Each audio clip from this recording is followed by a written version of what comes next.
Lance Harter is a legend in the distance running community. 40 years of sustained success and counting. First, for running all over the cross-country competition in Division II. Next, for building Arkansas into an SEC power and national contender. For a quarter of a century, Harter's led the Razorbacks' women's cross-country and track teams to prominence in both sports. And prior to his arrival in Fayetteville, Harter's Cal Poly squads put together a historic run of D2 dominance, earning 13 national titles, a mark that stands as the 5th most ever by a Division II coach in any sport. After coaching his women's teams to success in the AIAW, the Mustangs would dominate a new era of women's sports in the NCAA. There was a runner-up finish in the inaugural 1981 season, followed by a stretch of 8 consecutive national championships from 1982 through 1989, with individual wins in 4 of those seasons. To date, that streak has been matched by only Adams State in Division II women's cross-country history. The success carried over to the spring, whereas Cal Poly women won 5 NCAA Division II outdoor track and field titles, including the first 3 editions of the championships from '82 to '84. Factor in an AIAW title the previous year, and it's 4 in a row. He finished his time in San Luis Obispo with 2 more championships in '89 and '90, and sandwiched between all those triumphs, 3 runner-up finishes. In 1990, he made the move to Division I Arkansas, which shortly thereafter made its own transition to the Southeastern Conference. Immediately, Harter's teams won the SEC cross-country title, 5 of them from '91 to '95. In the 20 years since, the Hall of Hardware has tripled to 15, with the most recent crowns coming in 13 and 2014. On the biggest stage, Harter's cross-country teams finished runner-up nationally 4 times, including 3 consecutive years from '91 to '93. And his women have combined for 26 All-America honors. There are also 18 regional titles on his resume. Fueled by 122 league champs, his women have won 8 SEC championships on the track, most recently during the 2014 outdoor season. Nationally, his teams finished as high as 3rd indoors and 3 other 4th-place podium finishes, and another 4th place coming in the outdoor season. Harter's accomplishments over 4 decades and 2 divisions have earned him numerous accolades, including induction to the Arkansas Hall of Fame, the Mount Sac Relays Hall of Fame, and the Cal Poly Hall of Fame. And tonight, one more distinction, the 2014 Coaches Hall of Fame. Here's inductee Lance Harter of Arkansas.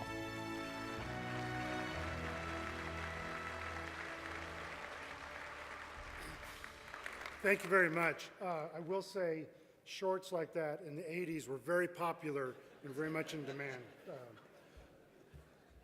My grandson Mason is here tonight.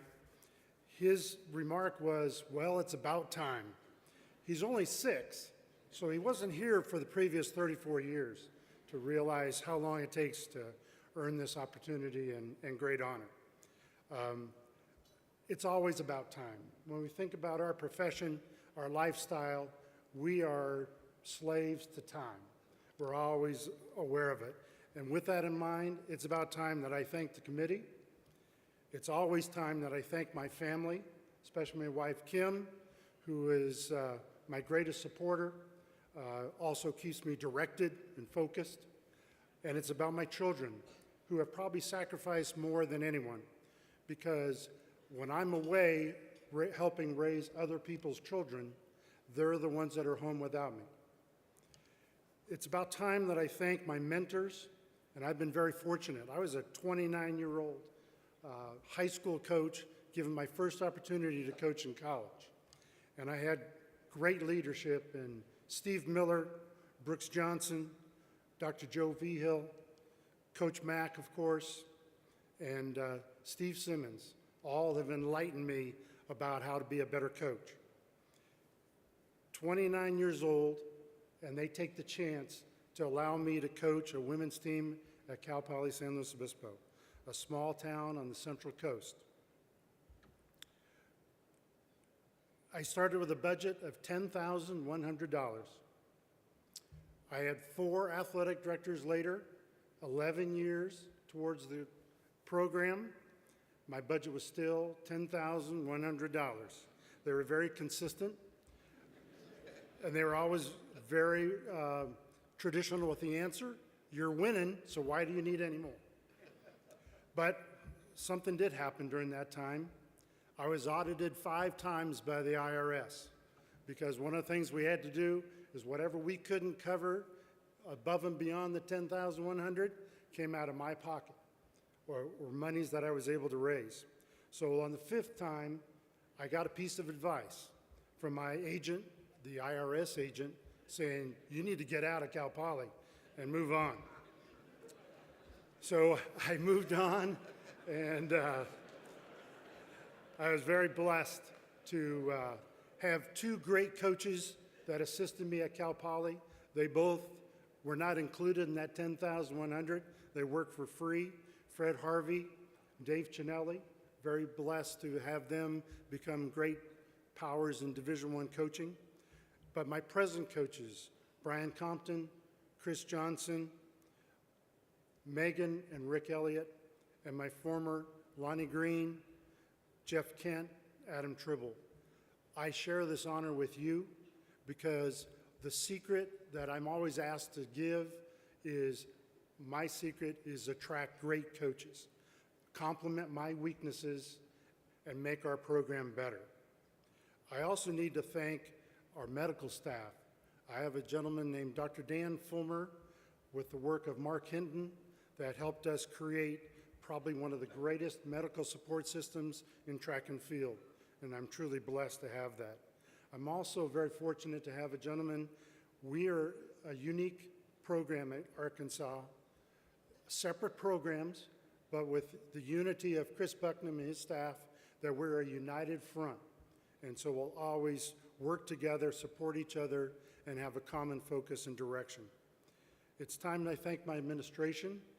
I am very blessed, as Chris is, to have Jeff Long, Bev Lewis, and Julie Cromer appreciate track and field.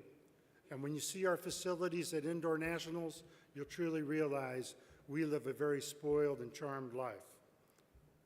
It's always time that I thank our athletes because their sacrifice and commitment is truly what engages us to be able to be a part of a very special program.